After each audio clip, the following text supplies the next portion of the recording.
Read by Dale Grothman. Jim Dickinson's Head by Harold Ward. Jim Dickinson's head, pickled in a jar of alcohol, reposes in the dishonored fastness of a dusty closet in Dr. Wright's office. It has been all of half a century since I assisted the doctor's father, old Doc Wright, in separating it from its trunk that dark, stormy night out in the weed-grown potter's field. Yet last night, when I looked at the grisly relic, the face wore the same wolfish grin that it had borne in life. The fangs were skinned back ferociously, like the tusks of an angry boar. And the one good eye, the other having been gouged out in a fight years before, glared malevolently, insolently, leeringly, as if, even in death, the owner found a certain grim pleasure in cheating the law, which declared that the head and body must remain intact. Jim Dickinson's body has, in the natural course of events, long been incorporated with the black earth slime from which it came. Over it, the loathsome worms have long since ceased to hold their ghoulish revel. His filthy soul is without doubt in the hell it created for itself. As for his head, the head he lost to Doc Wright in a poker game, and which the whiskey-sodden old physic dispenser claimed from the grave rather than brave the unspeakable wrath of the dead outlaw, that is another story. Doc wanted the head because of the thickness of the skull, which had withstood, without cracking, a tattoo from the butt end of a revolver in the hands of a frenzied man. And Dickinson wanted him to have it, because it had been fairly won, and the only point of honor he ever observed was the payment of his gambling debts.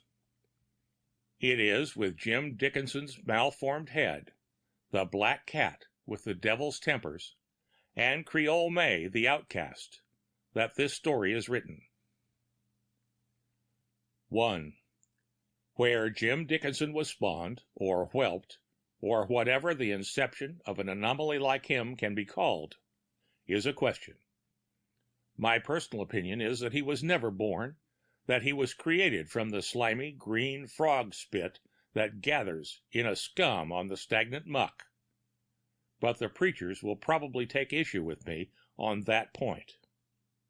At any rate, I know of my own knowledge that there were more maggots of devilry squirming inside the blackness of his skull than could ever exist in the same space in hell. Jim Dickinson made his first bid for our attention by appearing in Black Peter's saloon one dark, stormy night. A big, hulking figure of a man with a broken, hooked nose and a black tangled thatch of whiskers. His huge, misshapen head stuck out, turtle-wise, on a thick bull neck. His thin, cruel lips were drawn back in a snarl of vindictive hatred of the world in general, over yellowed fangs so large as to almost appear artificial. One socket was empty. From the other blazed an orb, so badly twisted out of shape by the scar from the wound that had destroyed the other, that it looked to be almost in the center of his forehead, giving him a horrible, ogre-like appearance. There was nothing human about him. He was an animal. Black Peter's den was crowded that night. Finding no open space at the bar, Dickinson made one for himself by shooting, in cold blood, a poor Swede whose place he coveted. Before the murmur of anger and astonishment had fairly started, he stepped across his victim's twitching body to the blood-spattered bar and down the liquor which the latter had just poured out. His baleful eye gleamed from under the mop of hair, challenging the world to dispute his right. The Swede was a stranger in the camp, and the ferocious cruelty and simian-like appearance of the slayer was such as to make the average man think twice before taking up the dead man's quarrel. Where he had come from, no one knew. nor did his attitude toward the world at large tend to encourage familiarity. By that one venomous deed, he became the bully of the camp. From then until his death, he held his sway over the scum of the earth that had gathered there by sheer devilishness and wanton cruelty. He was a thief, a crook, a gambler, and a red-handed killer, a beast, a thing of evil. The only sense of decency he had was in the payment of his gambling debts. He would murder a man in cold blood without a pang of remorse, in order to filch from his pocket the money with which to pay a debt of honor. His philosophy of life was as warped and crooked as his twisted soul. And yet we allowed him to live because we feared him. Take the affair with the gang of the Devil's Gulch. Originally, there had been 6 of them pitted against him as a result of some mix-up with one of the partners. By shooting straight, Dickinson had whittled the number down to 3 before they caught him at the edge of the camp with a bullet through his leg and a horse that dropped dead in its tracks. He had no friends. He expected no assistance. Those of us who were at leisure gathered around to enjoy the spectacle and to see that the strangers handled the affair in a strictly ethical manner. The only tree in that part of the state was a stunted cottonwood, the lower limbs of which were but a few feet above his head as he stood erect. His gun was empty, and he was apparently exhausted. Hence they attempted to send him into the presence of his Maker without going to the trouble of binding him, thinking, no doubt, that he would die game and save them any unnecessary trouble. They were not as well informed on the general cussedness of the man, however, as they should have been. A fact which resulted disastrously for the visitors, for Dickinson, instead of giving up the ghost without a fight, made a mighty leap and seized the lower limb with both hands, taking the strain off his neck. Doc Wright, drunker and more vitriolic than usual, was among the spectators. The dissipated old reprobate clucked gleefully and hammered the outlaw smartly over the knuckles with his cane. "Let go that tree!" he yelled. "Why the hell didn't you die like a man, you yellow dog? You're trying to cheat me out of your head." With the speed of a panther, Dickinson hung by one hand, slipped the noose over his head with the other, kicked one of his captors in the face as he hung there, and vanquished the other 2 in a fair fight, fist against gun. And when he had completed the job, he humbly apologized to Doc Wright for not allowing them to hang him so the bone setter could claim his honest winnings. 2. To cavemen like Jim Dickinson, love comes but once, and in ways that are peculiar and dark. That he loved Creole May, in his own fashion, there is not a doubt. And, like his aboriginal ancestors, he demonstrated his affection by beating the lady of his choice whenever opportunity offered.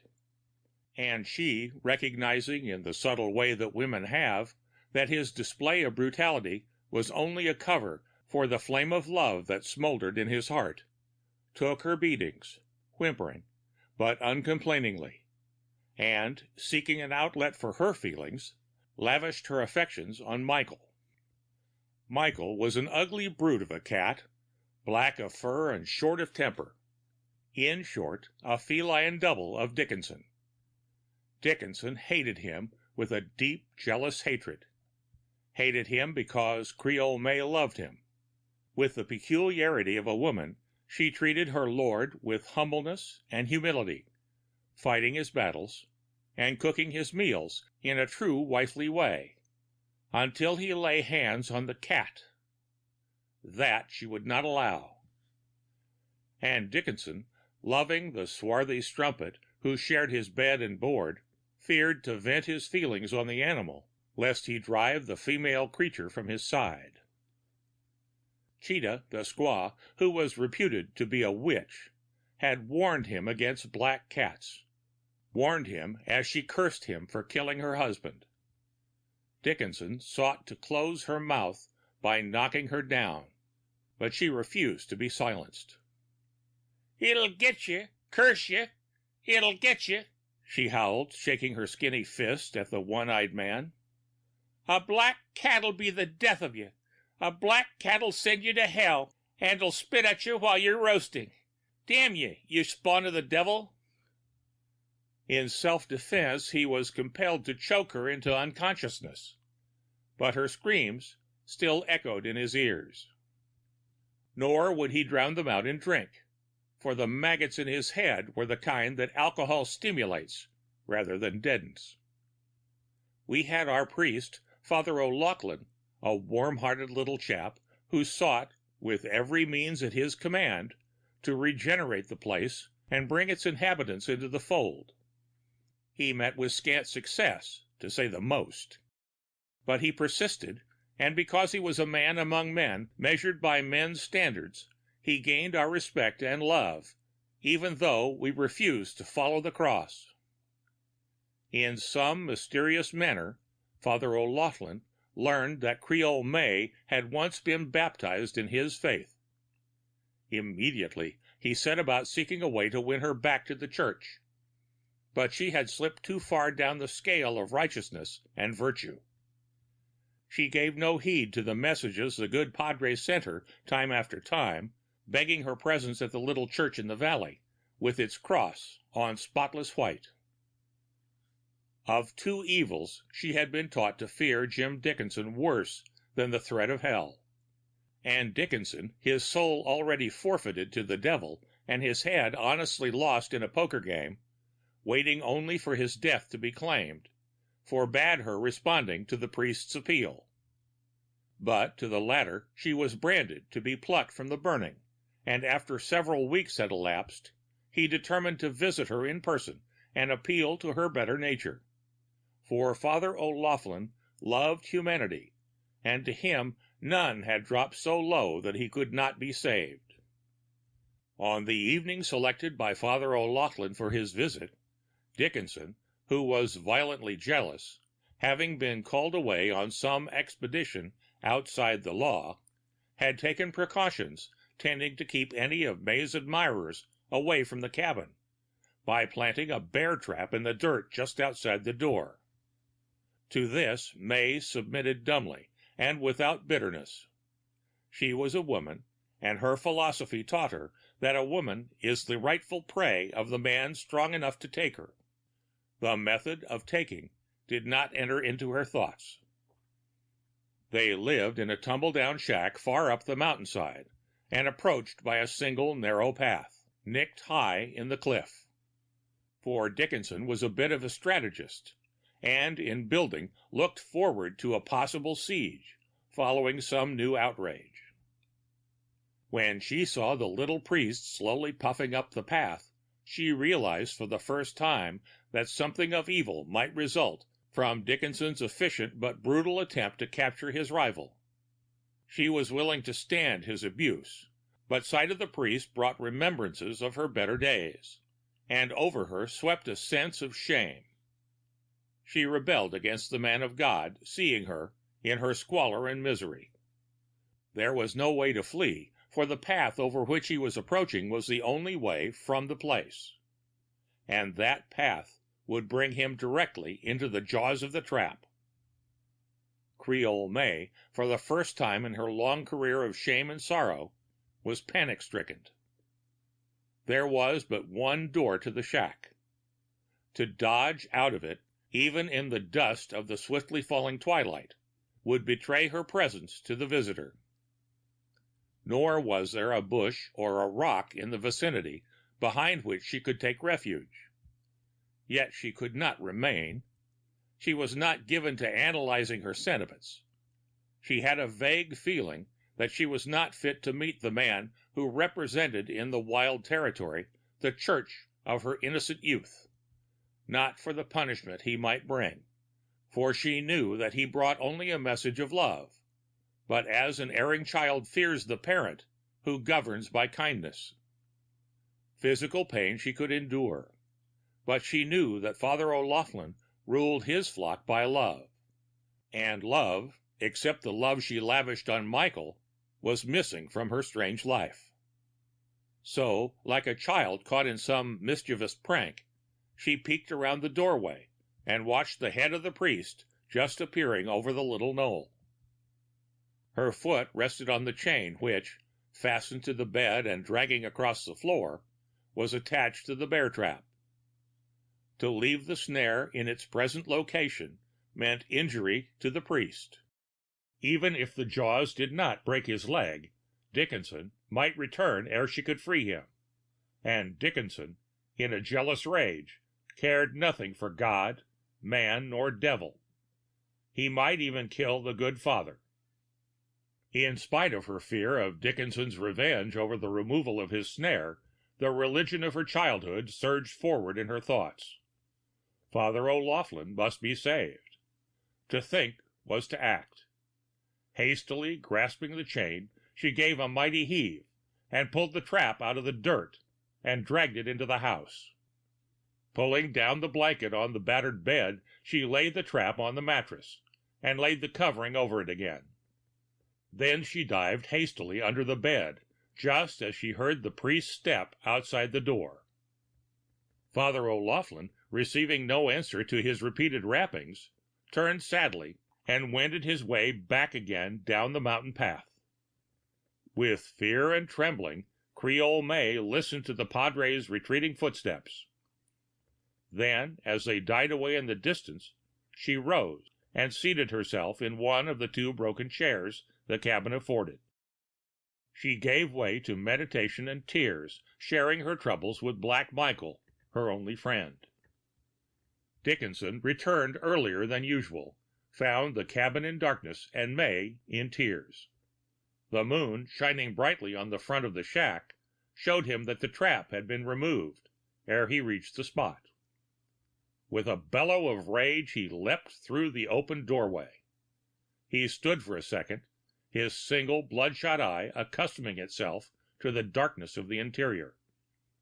Then, with a snarl, he turned upon the woman.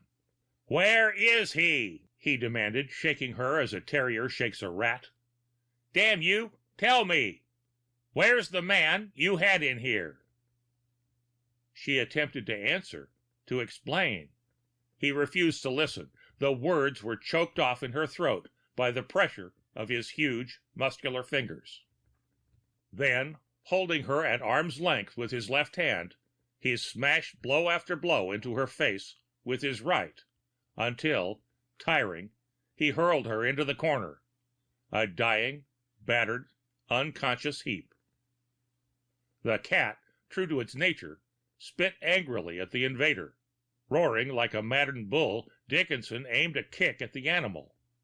Michael attempted to dodge out of the crazy man's way, became tangled between his legs. In the darkness, Dickinson stumbled and fell sprawling across the bed. His huge head struck the trigger of the bear trap, hidden beneath the blankets, squarely, and with the force of a battering ram. The jaws flew together with a snap, closing about the thick neck with a grip that had been made to hold a grizzly king. Dickinson thrashed about spasmodically for a second, his eye bulging out of its socket. His finger worked convulsively. Then, twitching slightly, he lay quiet. On the foot of the bed, Michael, his greenish yellow eyes gleaming like twin fires, humped his back and spit in accordance with the prophecy of Cheetah, while Jim Dickinson's worthless soul entered into hell. 2 nights later, I helped Doc Wright claim the head he had won, and which Jim Dickinson was ready to pay. The end of Jim Dickinson's Head by Harold Ward.